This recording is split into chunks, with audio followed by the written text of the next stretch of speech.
pass away when the Lord comes, but one thing that won't pass away is that we'll continue to sing hymns of praise to the Lord for all eternity. That's a wonderful thought, isn't it?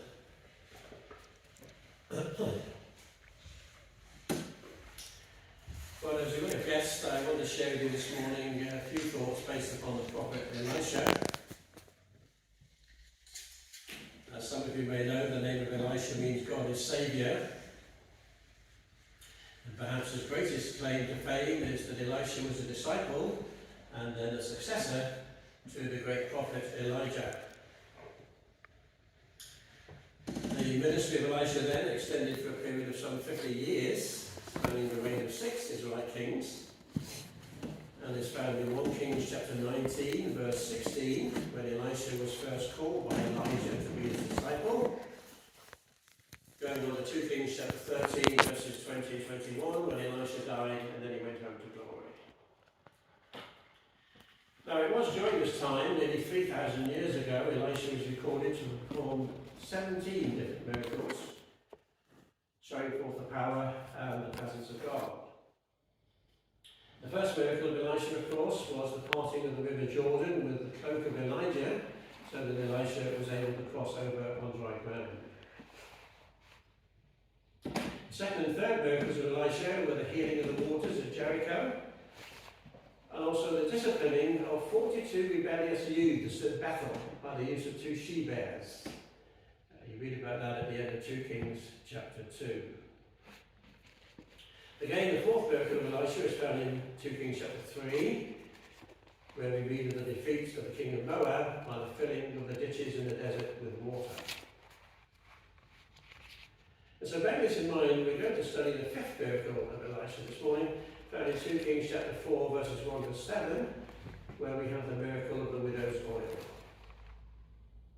And in consequence of this, we find Elisha at the beginning of 2 Kings chapter 4 doing what he loved best, teaching and helping in the schools of the prophets, offering ministry and comfort wherever it was needed most. And of course, Elisha didn't have to wait very long before he was called upon to help a poor distressed widow whose husband had recently died and was now in danger of losing her 2 sons into slavery because of outstanding debts. Look in 2 Kings chapter 4, verse 1. We read, the wife of a man from the company of the prophets called out to Elisha, your servant, my husband, is dead. And you know that he revered the Lord, and now his creditor is coming to take my 2 boys as his slaves. Now as we picture this scene, the first one I want to notice is that of the condition of this dear widow. The condition of this dear widow. Needless to say, this story opens with a scene of misery, impoverishment and despair. One of the school of the prophets had died, and his widow had been left penniless. This poor woman was in a terrible state. Her money had gone, her family was in debt, and her 2 sons were in jeopardy of being sold into slavery to pay off the remaining creditor.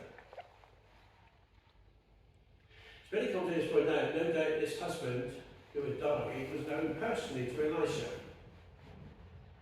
He would almost certainly have been one of the 700 of God's people who had been preserved by the Lord during the wicked days of King Ahab and Queen Jezebel. This husband, we're told, feared and revered the Lord. In other words, he didn't submit to the idolatry of worshipping the false gods of Baal. He probably died whilst Elisha had been away helping to defeat the king of Moab, the previous miracle that we're talking about. It has to be said that it's highly unlikely that this husband would have left his wife in debt because of extravagant or careless living. As C.H. Spurgeon says, even the best of men can die in poverty. We need to realise that the schools of the prophets in those days received no wages from the state. Indeed, the king Ahab and his wicked son Joram had a policy of persecuting the prophets for the true God of Israel. So that these men of God, they had to endure a meagre existence, having to support themselves. The very fact that this widow only had left in her house 1 jar of oil shows that she probably sold everything that she had in order to try and keep the creditor away from the door. And it seems likely that her husband obtained his living by trading in oil from the olive groves nearby. This is what a lot of people did. And the fact that this widow was able to borrow a great number of empty vessels from her neighbours seems to suggest that over the last year or two they'd suffered a crop failure. So it's no wonder this poor widow was left with no money. We can imagine, I'm sure, what must have been the distress of this unhappy mother. The creditor was unrelenting, and unless the whole sum of the outstanding debt was forthcoming, the creditor was fully determined to seize and detain her two sons as bond servants for 7 years, which, according to the laws of Israel, he was able to do. You see, quite understandably, these two